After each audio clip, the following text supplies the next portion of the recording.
ამერიკის შეერთებული შტატების პრეზიდენტი დამაიმედებელი შეფასებით გამოდის და აღნიშნავს, რომ რუსეთ-უკრაინის ომის დასასრული და საბოლოო შეთანხმება იმაზე ახლოსაა, ვიდრე ეს საზოგადოებას წარმოუდგენია.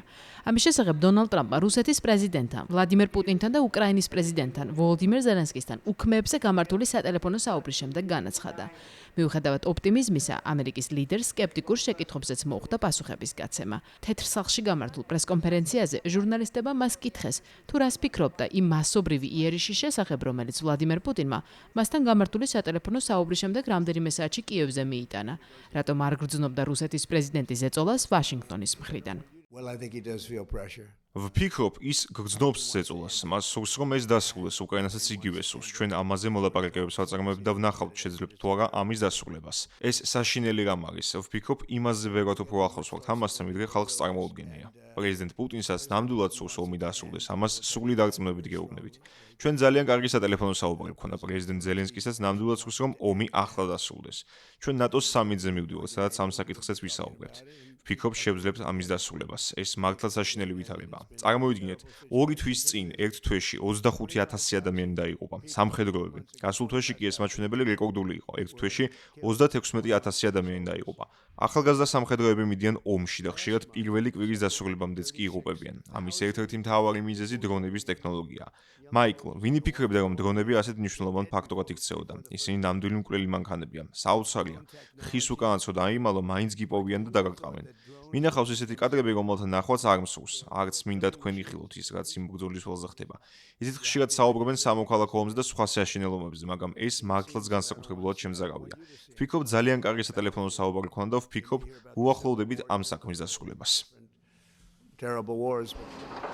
დონალდ ტრამპი არაზუსტებს ვადებს და პირობებს, რომელმაც იმ ომის დასრულებას უნდა შეუწყოს ხელი, რომელმაც მეხუთე წლის ათვლა დაიწყო.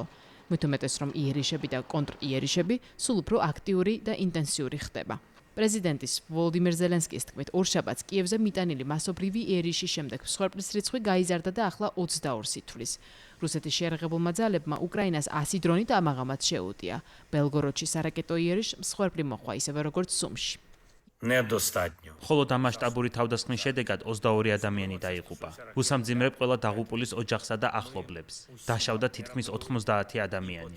ამჯერად თავდასხმის მთავარი სამიზნე კიევი და მისი შემოგარენი იყო. პუტინმა კიდევ ერთხელ დაარტყა საცხოვრებელ შენობებს. განსაკუთრებით მძიმე ვითარებაა კიევის მახლობლად მდებარე ვიშნევეში, სადაც მდგომარეობა მეორადი აფეთქების გამო კიდევ უფრო გართულდა. დიდი იმედი გვაქვს, რომ ანკარა სამიტი ევროატლანტიკური სივრცის უძლიერესი სახელმწიფოების მონაწილეობით არ იქნება ფორმალური ღონისძიება. ველით, რომ ერთობლივი მუშაობისა და საერთო გადაწყვეტილებების შედეგად ჩვენი სიცოცხლის დაცვა, უსაფრთხოების სფეროში თანამშრომლობა და თავდაცვითი შესაძლებლობები გაძლიერდება. გადაწყვეტილებები აუცილებელია. მადლობას ვუხდი იმ ლიდერებს, რომლებმაც დღეს დუმილს რუსეთის ტერორის საჯაროდ დაგმობა არჩიეს. იერიშებს აგრძელებს უკრაინაც, რომელიც რუსეთის სამხედრო და ენერგეტიკულ ლოკაციებს უტევს ხმელეთსა თუ ზღვაში. მათ შორისაა ნავთობზედი გემები აზოვის ზღვაში, ყირიმის სანავთობო ტერმინალი და სხვა, კიევის განმარტებით ლეგიტიმური სამიზნეები, რომლებიც მოსკოვს ომის გაგრძელებაში ეხმარება. ახალი სატელიტური ფოტოები ჩანს სანქტ-პეტერბურგის სანავთობო ტერმინალის მდგომარეობა. ხანძარი იყო ომსკის უმსხვილეს ნავთობგადამამუშავებელ ქარხანაშიც. დეფიციტის გამო მოსკოვსა და დიდ ქალაქებში ბრას მოსახლეობაც აღარ მალავს, თუმცა კრემლში ამბობენ, რომ ყველაფერი კონტროლს ექვემდებარება. დონალდ ტრამპთან გამართული სატელეფონო საუბარი კი მათ აიმედებთ.